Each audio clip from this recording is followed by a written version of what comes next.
Hey, good to see you again, gamers. This is Shep here from Gaming Introspection once again. I hope you're ready to enjoy another awesome weekend. This video is the first in a series I'll be creating that explores various gaming guides, books, and reference materials.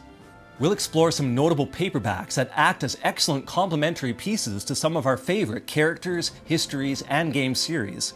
Some of them hit their marks exceptionally well, while others miss the target in some areas. And speaking of hits and misses, my main content is all about exploring deep dives into the highest highs and lowest lows of your cherished games. Feel free to subscribe and check that content out as well.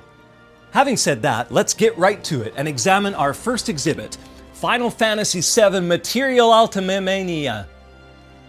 Final Fantasy VII Materia Ultimania. Material Ultimania. How many syllables is this damn thing?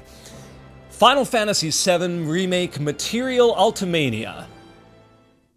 Pretty convoluted title, but let's reserve judgment until we take an in-depth look at its highlights and its drawbacks. I need to be upfront here, the vast majority of the Ultimania is almost museum-style, curated layouts of Remake's detailed cyberpunk settings and characters. In other words, if you're an artistic person who gets absorbed by the minutiae of details, the breadth of a setting, or the myriad of extra stuff that goes into these big-budget games, you're going to love this. Conversely, if you want paragraphs of detail about game development or long creator interviews, this isn't the book for you. Let's look at what the book does really well though, starting with the lifeblood, or should I say life stream, of any RPG, the character design.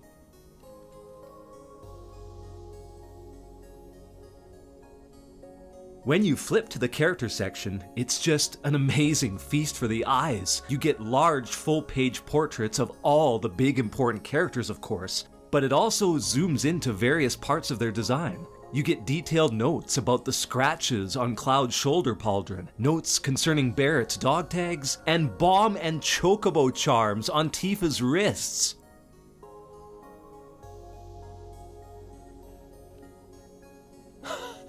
How many of you knew that Tifa had chocobo and bomb charms on her wrist guards? If that's the kind of little detail that excites you, you don't even need to listen to me anymore. Just go and get this book. Besides the models that you see in-game, the book contains more bare-bones but still exceptionally well-drawn and stylized versions of characters that explain even more about their unique features. If you ever wanted to read up on how Barrett's Gatling gun mechanism worked, and how he likely gets little Marlene to fill up the magazines, here it is in all of its glory. It's not just the prominent characters either. You get just as much insight into villains like Rufus Shinra and how the suit's style was conceived. And there's explanations of how Reno and his flamboyant and eccentric personality means his uniform is designed considerably more loose than others of the Turk organization like Rude and Sang. Avalanche members such as Biggs and Jesse get some love as well, though again, if you're looking for expansive backstories and the like, you'll be disappointed. There's even remarkably high quality renders of the designs of characters when they're younger, and you only see these for like 10 seconds in the actual game, but here they are. Finally, you also get treated to real life clothing that the designers made and modeled with real people in order to assess how effective it would look in the game. Square Enix was serious about this remake project, and these pages do an admirable job in proving this. These selections are beautiful, especially since they're completely uncompromised in quality, unlike the graphics in the game. You really get a feel for Square's intentions in developing new, but still recognizable versions of iconic buildings and landscapes. The Don Corneo Tournament Arena, or the dreary but still somehow welcoming vision of Seventh Heaven as it settles heavily under a dark green Mako sky. There's no disputing the eminence here, and many of them have some great additional info about the difficulty or intention behind each design. Some shots, like the train station, look like they belong in some other game entirely, or that they're from a real-life snapshot. I mean, even the less memorable locations that I wish weren't expanded in the remake, like the sewers, look so amazing here, it makes you want to go explore them again. There's even a couple full 2-page spreads of the most important locations like Eris Church. You can't help but be impressed and give credit to the hundreds of designers and artists who contributed to making these so full of intricate impressions. It's astounding.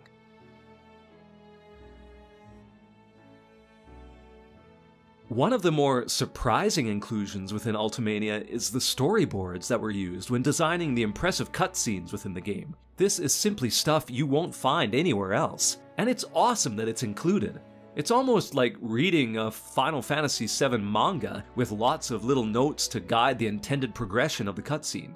I'll give you just one fairly spoiler-free example with Don Corneo's mansion. The entire dialogue of his women's selection scene, the motions and the camera planning are all there, including humorous quotes like this one. Again, if you like deep dives into how much detail goes into crafting something that only lasts maybe 1 minute in the game, this will satisfy.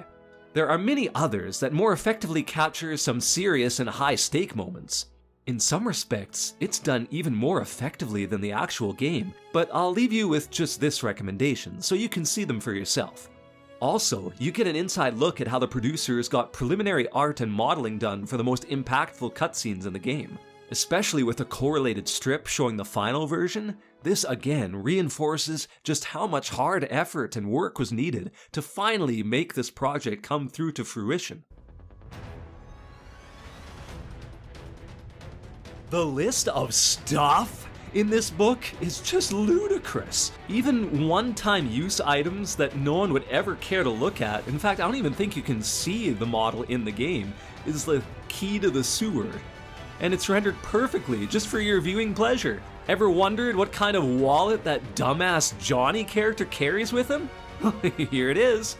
And some items are influenced from the original game's aesthetics, like the Emerald Tiara referencing the Emerald weapon from the 1997 release. Some items have explicit details of the mechanisms that help hold and extract materia from the different slots as they're extracted and implanted in and out, which really accentuates the lore of the game. If you came here looking for weapon descriptions, well, you'll find some of what you're looking for, along with humorous but realistic points about some of them, such as Eris pointy staves needing to be rendered differently in the cutscene where Cloud has to grab onto it to keep from falling, so it wouldn't look as if he would have stabbed himself while doing so. However, not every one is detailed. Sometimes it's just the picture, and that goes for a vast majority of the accessories and other attachments you'll come across in the game. There's even brutal errors, like the wrong name for Cloud's sword. This isn't the Mithril sword, it's the Twin Stinger. Also, the Mithril sword wasn't exclusive to the remake, it was just an everyday sword you could purchase at any random shop in the original. It wasn't a huge deal. However, the enemy details are surprising in their detail and quality. It's amazing to skim the backstories of the grunt infantry and the in-depth mechanics of how the soldiers' flamethrowers might work. There's a lot of explanations for most of the enemies. Flipping through these pages was a joy, especially the most memorable bosses like the Hell House, which has so many great tiny details attached that you enjoyed even more than the thrilling encounter you experienced. Also, the summoning entities are given their due recognition, with some great commentary on Shiva, for example, complete with hand-drawn preliminary sketches.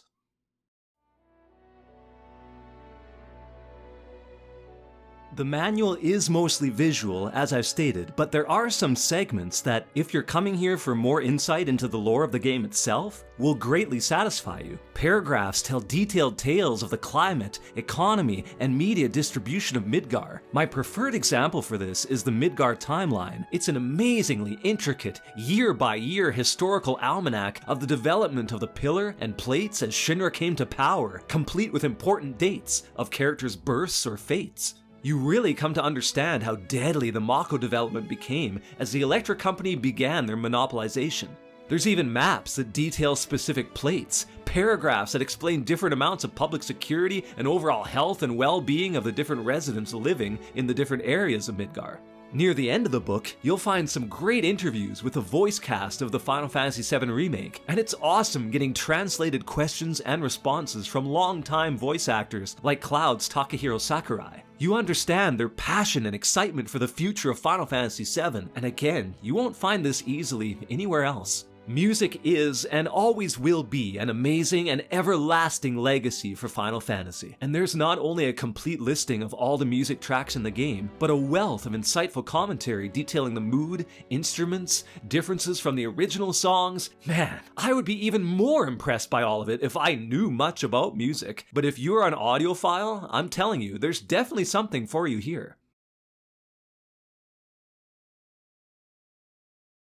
Now, it's not a perfect book, and I'm not going to pretend otherwise. There is a ton of filler pages that take up a surprising percentage of the total breadth. And even for a big nerd like myself, it's kind of overdone here. There's a few pages that are just all a bunch of posters and signs, even street signs, that you might see plastered along the walls in Midgar as you explore the game. These might be more engaging if there were some context or motivation or commentary behind the making of each of them, but there's a few pages like this where it's just wall-to-wall stock images. I'm not criticizing the quality, it's just, even for diehard fans like me, there's not too much to hold your attention here. I mean, there's only so many graffiti messages that you can analyze before everything just starts looking the same as you browse your way through. This also applies to different sections of the book. Certain locations are broken further down into boring, separate, minute entities. Like, whoa, here's a gate! Oh, check this out, a door! Oh, I bet you've always wanted to see this! In the character section, a lot of space is given to many repetitive sketches of mundane NPCs that are found ad nauseum throughout the game. I mean, here's an entire row of identical old men in the same pose, and 2 pages are dedicated to stamp graffiti and the different cat models. This is pushing the limits of what should really be allowed when it comes to filling up pages for the sake of adding more pages. Speaking of pages, if you want to know the overall length, there's a healthy amount here. The book is 335 pages front to back. Another thing that won't appease fans is the limited developer comments. This kinda goes with the filler I mentioned, but even the top tier characters and weapons that you wish you would get an expanded monologue on are often just sparse jot notes that may not give you what you were expecting, and sometimes nothing at all. The best way I can sum up Final Fantasy VII Remake Ultimania is that it's a compendium of artistic materials that represent thoroughly the characters, enemy designs, and locations from Final Fantasy VII Remake in a way that really pays tribute to the creation and the groundwork of the game right from its earliest stages all the way to the final version that we got today. If you are hardcore into the audio-visual splendor of Remake and really obsess over tiny minutiae, then this book is for you. But if you're looking for like grand world building or huge expansive developer commentaries or expansive lore building materials that really flesh out the Final Fantasy VII world, you're not gonna find it here. So anyway, if you've seen this book online or in stores and you've been humming or hawing about whether you want to get it or not, I hope this review gives you an indication of whether you think this will be for you. It is not cheap. I'm talking over 50 Canadian dollars if you buy it at retail price. But there are deals that you can find, especially on Amazon, that can slash that by about 20% or so, if you're patient enough to wait for that kind of deal. Well, that's it. Thanks for watching, and if you like this stuff, please consider liking and subscribing to some of the main content that we have every second Friday on Gaming Introspection. Have a wonderful weekend, and I will see you next time.